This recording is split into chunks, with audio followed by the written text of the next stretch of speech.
Sir Kannan Gopalakrishnan. He was working as a senior architect at Engineering Design Research Centre, L&T Construction, India's largest construction company. He's also worked on projects ranging from institutional buildings to international airports, apartment complexes to aircraft hangars.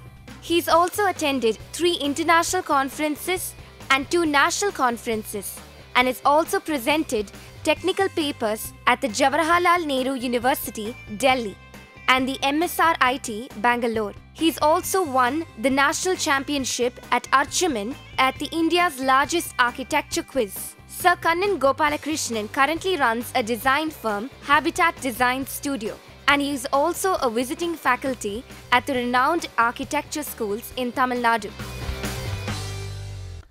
Welcome to UGC lecture series. This is AR 6502 History of Architecture and Culture 5. We are in unit 1 leading to a new architecture.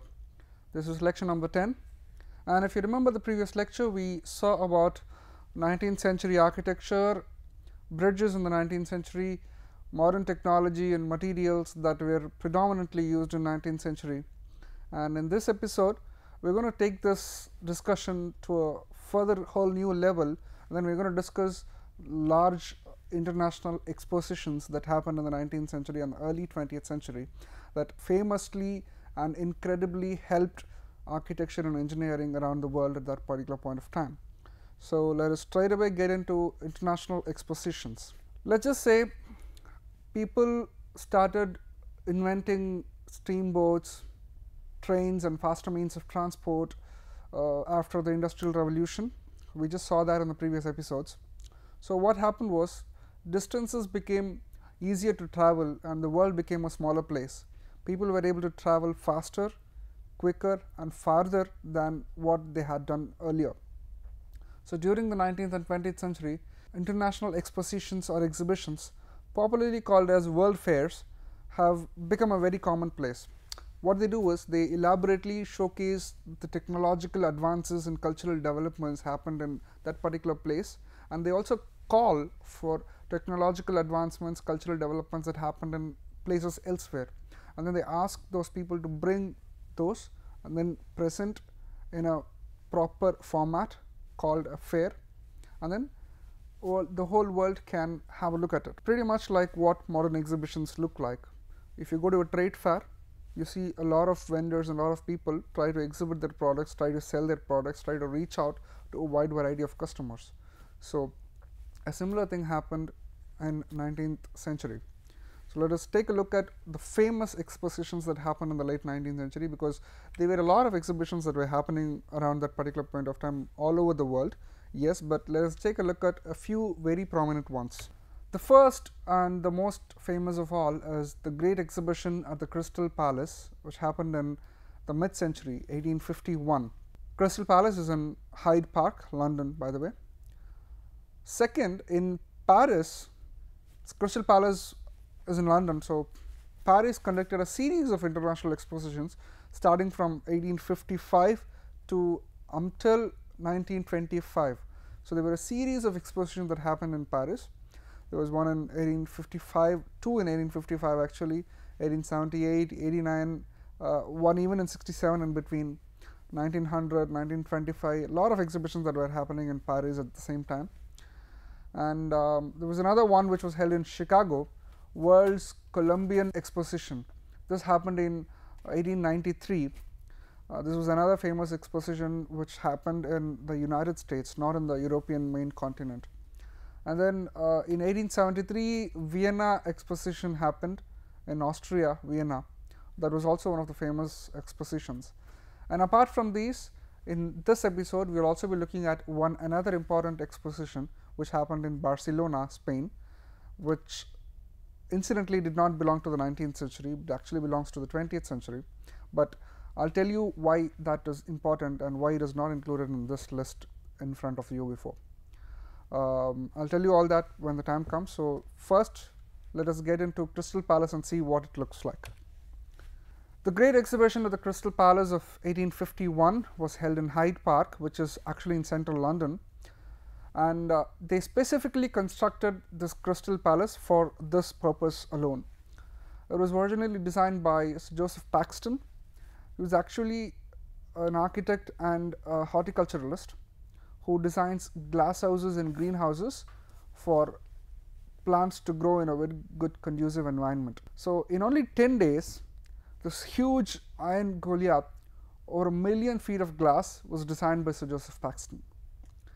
This exhibition contained over 13,000 exhibits, over 6 million visitors to the exhibition came in that particular point of time. When the whole building was divided into a series of courtyards which depicted a different age of history, different age of art and architecture, ranging from ancient Egyptian architecture through the Renaissance to the Baroque and Rococo architecture. The building had everything ranging from ancient Egypt to Renaissance to Rococo, even neoclassicist architecture. If you're wondering what the building looked like, take a look at the screen. This is how the great exhibition of the Crystal Palace looked like. Look at the huge volume that represents the International Exposition. Back in 1850s, people were able to design such huge buildings, huge volumes of space, and the entire space is pitted with fountains and water channels throughout the area so that people will have attractions everywhere they go. And even if you look at carefully in this picture, you can also see artworks lined up along both sides of the central court. The Crystal Palace was the largest greenhouse that was ever built, except for the front 3 entrance porches which happen in the front, which are perfectly symmetrically disposed. The glazed perimeter was completely uninterrupted. It was only interrupted only for those 3 entrance porches in the front. They used prefabricated glass units. They framed the glass units in wood, and then the framed wood was put and supported with a cast iron skeleton. It was a massive glass house which was about 563 meter long and about 138 meter wide. The best part about this building was, from planning stage to commissioning to the grand opening stage, the building took only 9 months to finish, from planning stage to the grand opening stage. Here you can take a look at the Crystal Palace during its construction process, and on the left hand side picture you can see the main entrance to the Crystal Palace in Hyde Park. Again you can see the famous hall, the huge hall which has a lot of exhibits everywhere, and people can look at the exhibits even from the top galleries. The whole building was done in basic 8-foot cladding module. Each thing was about 8 foot, and if it was done in a modular manner, it would be easier for manufacturers to make glass, because there was huge amounts of glass that needs to be carried from the manufacturer's place to the site here. So if it wasn't for size, it will be very difficult for people to construct within the 9-month span that was given to the architect. The structural span can vary from anywhere between 24 to 72 feet, depending upon the location and requirement. And after the exposition was over, the entire setup was moved lock, stock and barrel from Hyde Park to Sydenham Hill, where it became a 200-acre Victorian theme park. The central hall of the Crystal Palace looks like this, completely lit by lights from within. Even in the night, it was a treat to watch. I was talking about a series of fountains which made the people enjoy the view. These were a series of fountains. You can see fountains, a lot of fountains everywhere. Even in the front of the building, there was a huge fountain which was placed, a huge water body and a huge fountain was placed. And we were talking about the 3 entrances, right? There was the 3 entrances, and there is one on the other side which is not in this picture. So let us take a look at Paris expositions for a little bit, now that we have seen the English exposition. In Paris, the series of international expositions were held, and like I mentioned earlier, they started from 1855 until 1925. Each was called the Paris Exposition, or the World Fair, or the International Exposition, or Exposition Internationale. It was the same name that was given to all the fairs, because the purpose of all the fairs were exactly the same, just to expose the Parisian architecture and art and culture and manufacturing processes to the world, and to bring in the same from the other countries and other people, so that people can be mutually benefited from the inventions that they had done. On the screen is a building that was designed for the 1855 Paris Exposition. Right on top here is 1855 Paris Exposition, and this here is 1870. This here is 1878 Paris Exposition, which you see over here. These two photographs are of the Paris Exposition of 1867. These two are actually the same building if you see properly. Now let us take a look at the most important of all the Paris Expositions, the one which happened in 1889. In 1889, the most famous of all the Paris Expositions happened. In this exposition, the best thing about this exposition was the showcase of the Eiffel Tower. The Eiffel Tower was built, purposely built for this exposition, and it was showcased to the world. This is the location of the Paris Exposition of 1889, and a huge palace was designed just to accommodate all the artworks and all the exhibits. The Eiffel Tower was built for the International Exhibition of Paris in 1889, commemorating the centenary of the French Revolution. It was designed by the French engineer Alexandre Gustave Eiffel for the entrance of the 1889 Exposition Universelle in Paris, Champ de Mars. Actually, the Eiffel Tower was designed as an entrance arch. It was not designed as a tower, or it was not designed as a monument or something. It was actually, in simpler terms, an entrance arch which was supposed to bring the visitor from the outside to the inside of the exposition. That was the purpose of the Eiffel Tower. Eiffel Tower is the tallest structure in Paris even now, and it remained for 40 years until 1930 as the tallest structure in the world at 300 meters height, and if you include the little antenna on the top, it's actually 320 meters, a little over 320 meters. And believe it or not, it has 7,000 tons of iron. This is how the Paris Exposition looked. The grand entrance is the Eiffel Tower right here, and this entire area is the Paris Exposition of 1889. A few more facts about the Eiffel Tower. The Eiffel Tower has more than 2.5 million rivets. We needed 300 steel workers and 2 years to complete it. Started in 1887 and it was completed in 1889. The overall height of the building varies up to 15 centimeters depending on temperature, because we all know that metals expand on heating and it contracts on cooling. So, the overall height increases during the hotter months and it decreases during the colder months. They required 15,000 iron pieces, not including the rivets, because the rivets alone were 2.5 million in number. We also needed 40 tons of paint to cover it up. There are a total of 1652 steps which leads to the top. The elevator was added later, which can easily take you to the top. But now, right now, there is a restaurant, an observatory and a viewpoint in the Eiffel Tower. These are the sketches, drawings that were made by Gustave Eiffel. Here you can see that this is the base of the tower, and then from this point starts this area, and at this point starts this area, and on top of this sits this finial, and on top of the finial is the antenna. These are photographs of the Eiffel Tower during construction. When they started, the first floor was being made, the construction of second floor. This is the third level and counting. This is a picture where it's almost complete, and now it's complete over here. Now this is how it looks right now without the buildings on both sides. Both those buildings were pulled down, and the expo actually looked like this. This was the expo in one huge arena. The entrance to the expo was the Eiffel Tower right next to the Seine river, and if you come through the Eiffel Tower, you can see buildings on either sides, buildings here, and even in the farther end, this building is called the Galerie des Machines. We'll take a look at that in the coming slides. And on one end is the Eiffel Tower, on the other end is the Galerie des Machines. What was the Galerie des Machines? It was a huge 422 meters long, 114 meter wide and 47 meter high hall designed by Charles Duté and Victor Contamine. It was eventually demolished in 1910.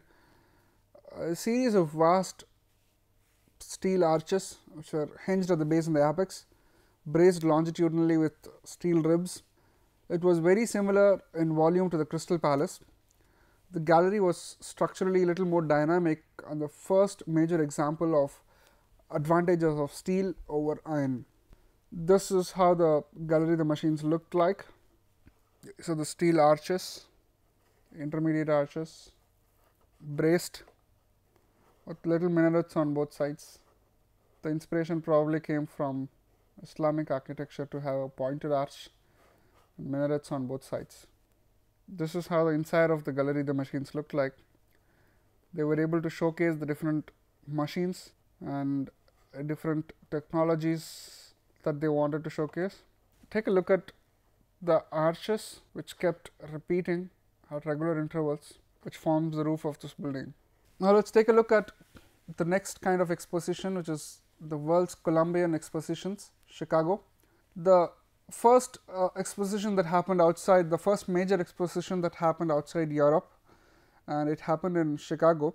The most intriguing part of this exposition is the Women's Building, which exhibited over 400 years of progress made by women. The displays included objects made by 19th century women from around Europe and North America, and as well as women's work by Native Americans. Getting a building for their own for the women symbolized the importance of women at this exposition. That was one landmark thing which was achieved in Chicago Exposition. In the center of the court was a statue of Republic, which symbolized the strength of the country. This country, which had survived a great civil war and was taking immigrants from all over the world. This is how it looks like. This is the Chicago Exposition. This was the main rotunda, and this here was the Women's Building that we were talking about earlier. And here you can see the central square with Statue of Republic placed right across the main building, main rotunda. Now let us take a look at Vienna Exposition. Vienna Exposition was the first exposition to use multiple buildings instead of one main structure. We saw in the earlier slide that Vienna Exposition was held in 1873, and if you remember the Paris Exposition of 1889, this was also held in different buildings, but then it was happening after 1873. So, Vienna Exposition was the first exposition where people started to have an exhibition in multiple buildings. The national exhibits remained in one big single large structure. The most prominent feature is the rotunda, the enclosed circular building. The rotunda was actually one of the part of the Palace of Industry, which expanded on either side to form a horizontal strip of about close to 3,000 feet. A series of 28 galleries that displayed an international array of industrial products were created. This exposition was huge, immensely big. This is how it looked, the plan of the Vienna Exposition. If you see this, this is the huge building with a central rotunda which extended on either sides to form close to a 3,000 foot long building, and it had multiple buildings like I discussed earlier. There is another large huge hall over here. There are halls over here, and then there are exhibits all over the place. This was the central rotunda, the interior and the exterior picture of the rotunda. The palace was designed to be a permanent structure and was used after the exposition to hold trade shows. There were machinery hall, art hall, and in those 28 galleries, machinery hall, art hall were all a part of those things, and there were also halls for other kinds of buildings as well, other kinds of expositions as well. The machine hall was later converted to a storage house for the Great Northern Railway, while the art hall housed amateur artists. They housed the famous paintings. It was mostly paintings and interspiced with a few sculptures here and there, but it was predominantly paintings. Now, we saw a series of exhibitions that happened in the 19th century, and now it is time for us to take a little sneak peek at one international exposition which happened in the 20th century, and this happened in Spain, Barcelona.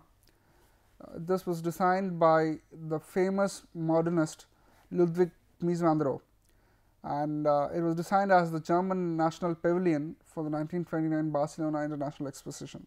Why we are looking at this when we are only looking at 19th century exposition so far? Because this building changed the way in which exhibitions happened. And if you take a look at the building, this was one of the first modernist structures, and which explained simplicity and which expressed true material capabilities without any form of architectural detailing which involved decoration, motifs or anything. Without any of that, they were able to make an exposition that was truly modern. This was conceived to accommodate the official reception, which was presided over by the King Alfonso VIII of Spain, along with the German authorities. The pavilion had a flat roof supported on chrome columns, and the steel skeleton of the pavilion walls, rectangular plans, they used glass, marble, which are placed horizontally or vertically, and it could be freely positioned so that the space seemed to flow through them. The use of open plan achieves extreme lightness in visual lightness and also in movement.